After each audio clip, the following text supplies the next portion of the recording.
Good morning and welcome to our Staten Island service through our New Jersey home. We're so happy you're here with us this morning and I know you will get something out of both my word and Jerry's word later this morning. And the word I have for you this morning is why forgive. Sometimes it's hard to forgive. And what does the word forgiveness actually mean?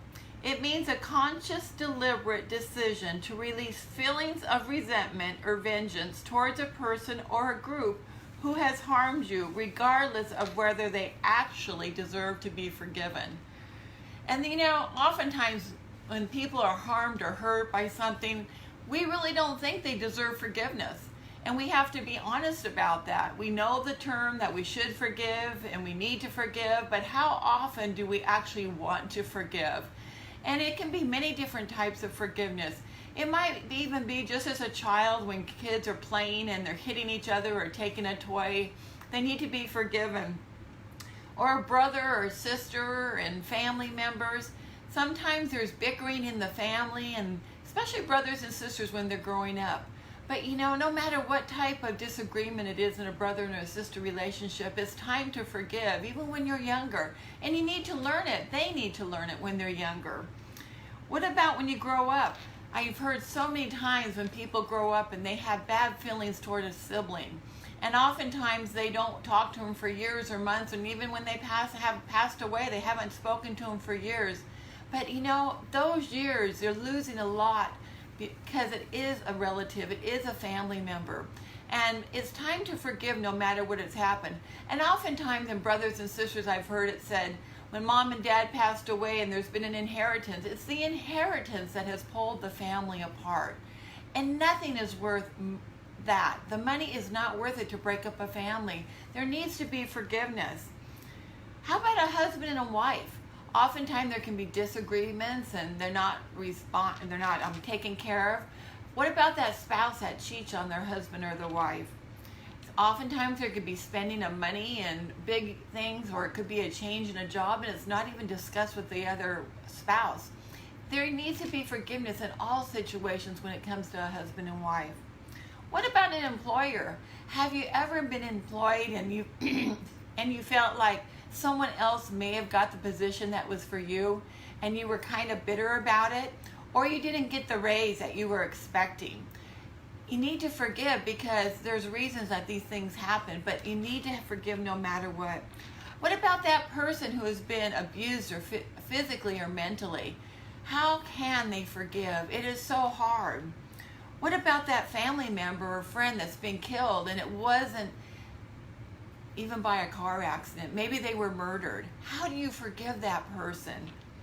And today it seems like there's so many more things that need to be forgiven, and there's so much else happening in our life. What about the people who have been looting and burning businesses that aren't theirs? All those people who have worked so hard over the years to establish those businesses. How do they forgive that person who has looted or broken or burned down their business? What about the officers who have been killed? Those family members have lost husbands and wives and mothers and fathers because of something that was not even necessary. What about those children, the women and the men who have been killed because of the protesters, stray bullet or gangs? It's time that we start forgiving. What about that person who's in the child trafficking ring? That child had no request to be there. What are they doing and thinking about as they're growing up? What about that woman, that man who's been in that prostitution ring and they did not want to be there? What about that person who's been kidnapped and for years was held hostage? How do they forgive, and why do they forgive? Some of the scenarios may not seem that important, but some of them are very drastic, especially in my mind when it comes to someone being kidnapped or murdered. How do you forgive? But in God's mind, in God's world, everything is sin, and it all needs to be forgiven. And God wants us to forgive at all times, no matter what the situation. In Luke 6:37 it says, "Judge not, and you shall not be judged. Condemn not, and you shall not be condemned. Forgive, and you will be forgiven." We need to hold on to that. None of us are perfect. We all make mistakes. We all sin. And we all need forgiveness at some time. In Matthew 18:21 it says, Peter came to him being Jesus, and said, Lord, how often shall my brother sin against me and I forgive him? Up to 7 times? Jesus said to him, I do not say to you up to 7 times, but I say up to 70 times 7. Oh my gosh, that is so much times to be forgiven. How often is it hard to forgive once, but when you need to forgive the same person over and over and over again, and it might even be for a very similar circumstance, but you need to forgive. The Lord said it's time to forgive. I was thinking about this yesterday when the Lord was speaking to me, and he reminded me of a kid's story, a Cinderella story.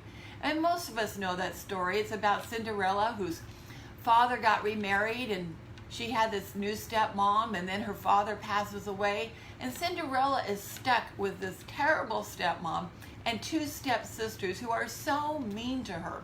And they make her work all the time, and they just abuse her mentally, if you would think about it that way.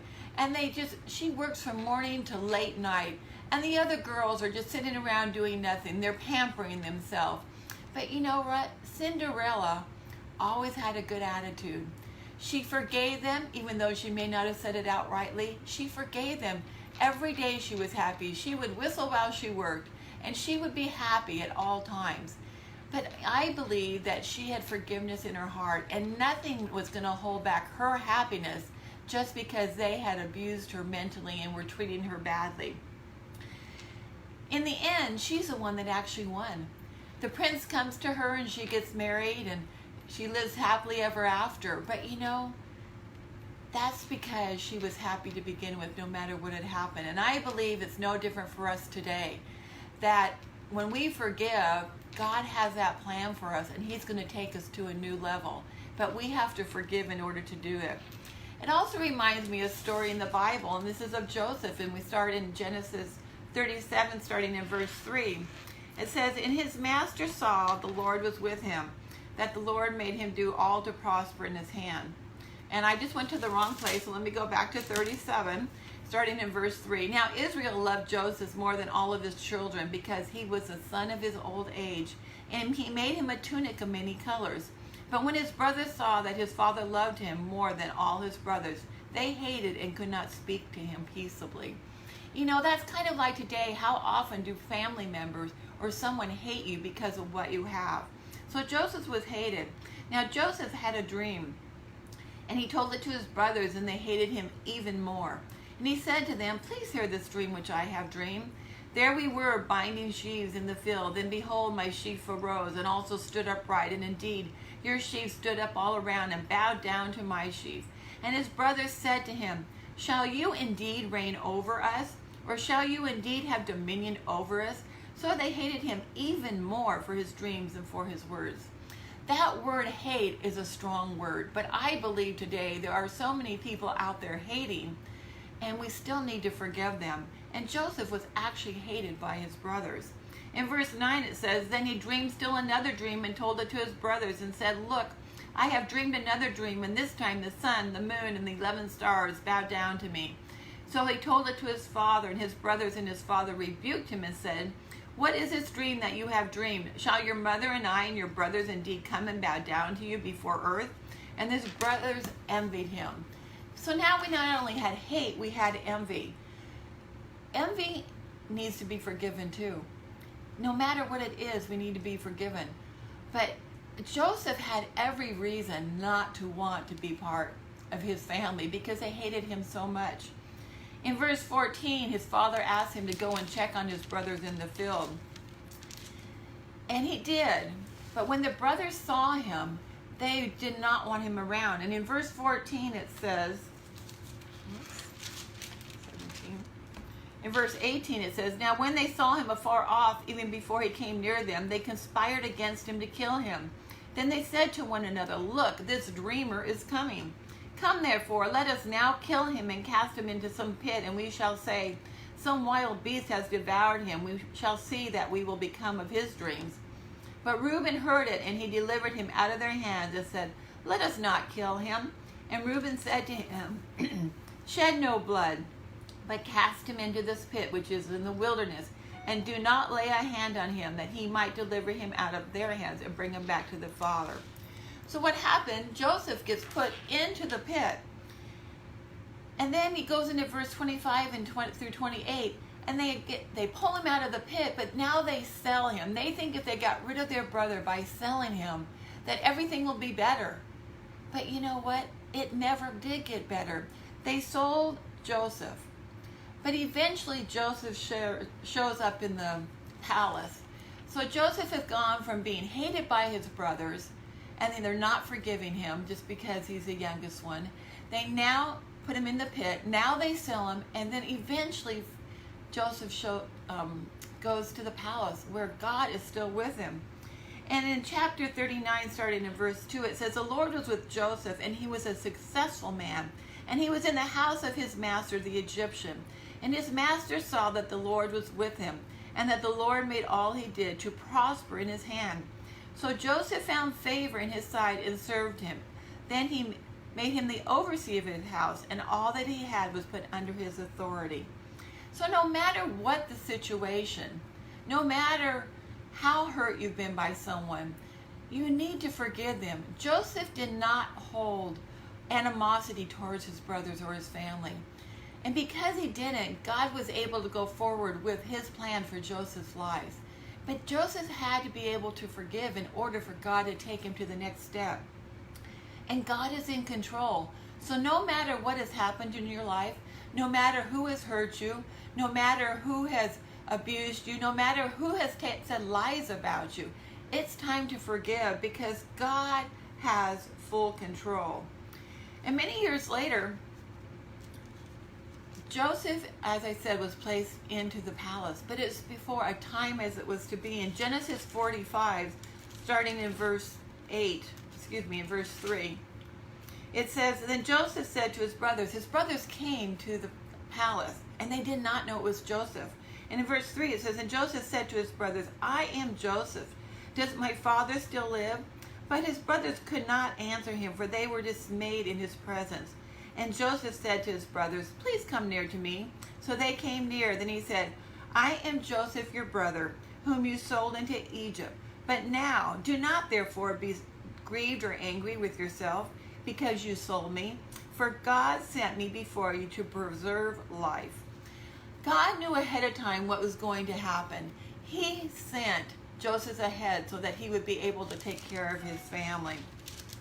And in verse 11, it says, "Therefore I will provide for you, lest you and your household and all that you have come to poverty. For there is still 5 more years of famine." God had prepared Joseph to go forward and be in the kingdom because he knew there was going to be a famine. Joseph did not hold it against his brothers, and in the end he was able to take care of his family because he forgave. Not forgiving can be a punishment for you, not just the person that has grieved against you. It's time that you get free, that you forgive, and so you can get free. Joseph was free because he knew that God had a plan for his life.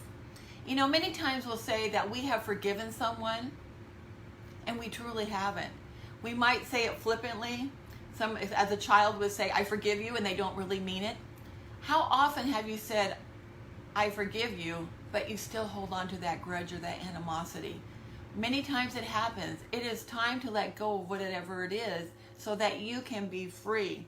And if you get that check in your spirit, sometimes someone's name is mentioned to you, or a situation might be re-mentioned to you, something that caused you harm or hurt in the past, and your spirit just kind of cringes, or your heart and your mind says, "Oh, I don't want to talk about it." I believe if you have that feeling, that you truly haven't forgiven. It's time to truly forgive and get free. In Luke 17, verse 3, it says, "Take heed to yourself. If your brother sins against you, rebuke him, and if he repents, forgive him.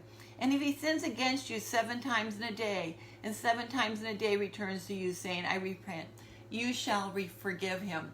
You need to forgive no matter how many times it takes to forgive, no matter what the situation. And you might say, "But you don't understand what I've gone through, how I've been abused." I don't understand some of it, but I know where I've come from. And I can say that there's many situations I was able to forgive in only with God's help. I'm also here to say there's a couple things that have happened in the last year that it's still hard for me to say I'm truly forgiven a person. But it's time for each of us to forgive and get free. In Matthew 6:12 it says, "And forgive us our debts as we forgive our debtors, letting go of both the wrong and the resentment." It's time to let go of resentment. And then when you let go of the resentment, God will take care of you. In Matthew 6:14-15 it says, "For if you forgive others their trespasses, their reckless and their willful sins, your heavenly Father will also forgive you. But if you do not forgive others, nurturing your hurt and anger with the result that interferes with your relationship with God, then your Father will not forgive you either." And you know, we don't want our relationship with God to be damaged. So therefore, we need to forgive whomever we need to forgive. It's getting personal. I know it's a personal statement that we need to forgive, but God has a purpose. He has a special plan for your life, and you cannot go forward unless you have forgiven and give God the ability to go forward. It's time that we each forgive. It's time to get free, and it's time that we let that forgiveness free us. In Ephesians 4:31, it says, "Let all bitterness and wrath and anger and clamor, perpetual animosity, resentment, strife, fault-finding, and slander be put away from you, along with every kind of malice, all spitefulness, verbal abuse. Be kind and helpful to one another, tender-hearted, compassionate, understanding, forgiving one another readily and freely, just as God has forgiven you." To be free, you need to have forgiveness. And I'm just here today to encourage you, no matter what the situation, forgive that person, forgive those groups of people, whomever it is, but let yourself be free, and they will be responsible for themselves. God has a plan for you, and He wants you to be free and go forward in it. Have a blessed day, and Jerry will be back soon.